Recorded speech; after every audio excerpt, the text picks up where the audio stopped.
সামর্থ্যবান নয়, তার থেকে সামর্থ্য নাই, কিন্তু ওয়াজিব হয়ে যায় তিনটা কারণে। সেটা হচ্ছে, এক নাম্বার কারণ হচ্ছে সে, আমাদের এরকম অনেকে দেখা যায় নিয়ত করে কোনো হাট থেকে গরু দেখে গরু কিনে ফেলে। সে নিয়ত করে যে আমি এই গরু দিয়ে আগামী বছর কি করব, কোরবানি করব, বা এই বছর আমি এই গরুটা নিয়েছি কোরবানির জন্য। কিন্তু কোরবানির সময় আসলে দেখা যায় ওই ব্যক্তিটা সামর্থ্যবান নয়, কোরবানি দেওয়ার মতো সামর্থ্য তার কাছে অর্থ নাই, সে মালিকে নেসাব নয়। কিন্তু সে যে ওই নিয়ত করে ফেলেছে যে এই গরুটা নিয়েছে কোরবানি দেওয়ার জন্য, যেই পশুটা নিয়েছে সেটা গরু হোক।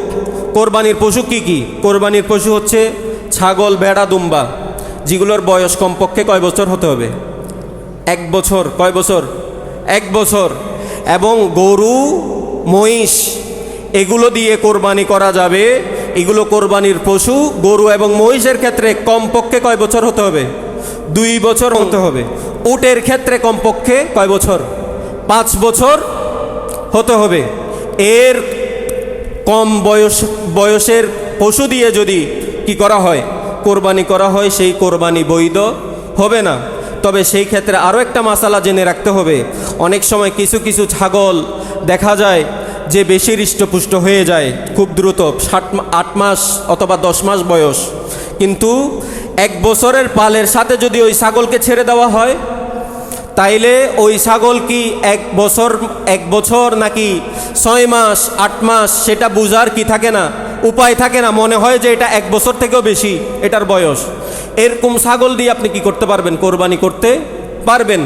গরুর ক্ষেত্রে আমাদের তো এখন দেখা যায় হাট বাজারের মধ্যে যারা খামারিরা রয়েছে, তারা যারা অ্যাগ্রো ফার্মের যারা মালিক, দেখা যায় তারা ওই সব খামারিরা গরুকে ইনজেকশন পুশ করে অথবা ঔষধ দিয়ে গরুকে মোটা তাজা বানিয়ে ফেলে।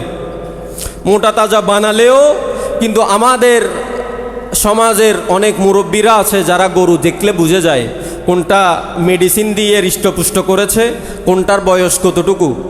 আমাদের মুরব্বীরা আছে যারা দেখলে গরুর দাঁত দেখে বুঝে যে এটার বয়স কতটুকু। কিন্তু আমাদের এখন অনেকে গরুর হাটে যায়, জোয়ান ছেলেরা যায় গরুর হাটের মধ্যে গরু কেনার জন্য। তখন তারা ওই দিক থেকে ঠকে যায় যে তাদেরকে বলা হয় এই গরুর বয়স 2 বছর হয়ে গেছে, 2.5 বছর হয়ে গেছে।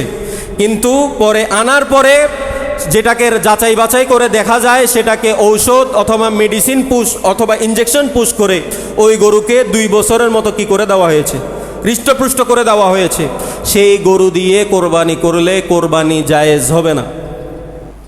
গরুর ক্ষেত্রে কমপক্ষে 2 বছরওয়ালা গরু আপনাকে কোরবানির জন্য আপনাকে সেটা নির্বাচন করতে হবে। যারা সামর্থ্যবান নয় কিন্তু কোরবানি ওয়াজিব করে নেয়, তাদের মধ্যে একটা সূরত বলেছি, সেটা হচ্ছে যারা পশু কিনে ফেলেছে, ক্রয় করে ফেলেছে কোরবানির জন্য, কিন্তু সামর্থ্য নাই, ওই নিয়ত করার কারণে সেই পশু দিয়ে কোরবানি করা কি হয়ে যাবে, তার উপর ওয়াজিব হয়ে যাবে। সেটা অবশ্যই কোরবানি সেই পশু দিয়ে কোরবানি আদায় করতে হবে।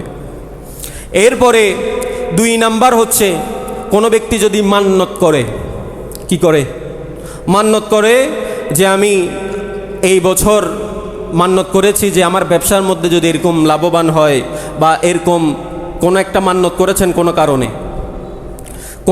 যে কোনো কারণে আপনার ছেলে অসুস্থ, আপনি মান্যত করেছেন আমি কোরবানি দিব, যদি আমার সন্তান কি হয়ে যায়, সুস্থ হয়ে যায়, আপনার ঘরের মধ্যে ছেলে সন্তান হচ্ছে না, মেয়ে হচ্ছে না, আপনি মান্যত করেছেন, এরকম মান্যত যদি করে থাকেন, কোরবানির সময় ওই একটা পশু দিয়ে কোরবানি আদায় করা আপনার উপর ওয়াজিব হয়ে যাবে। সামর্থ্য না থাকলেও কি হয়ে যাবে, ওয়াজিব হয়ে যাবে। এরপর আরেকটা সূরত হচ্ছে, যদি কোনো ব্যক্তি যদি ওসিয়ত করে যায়,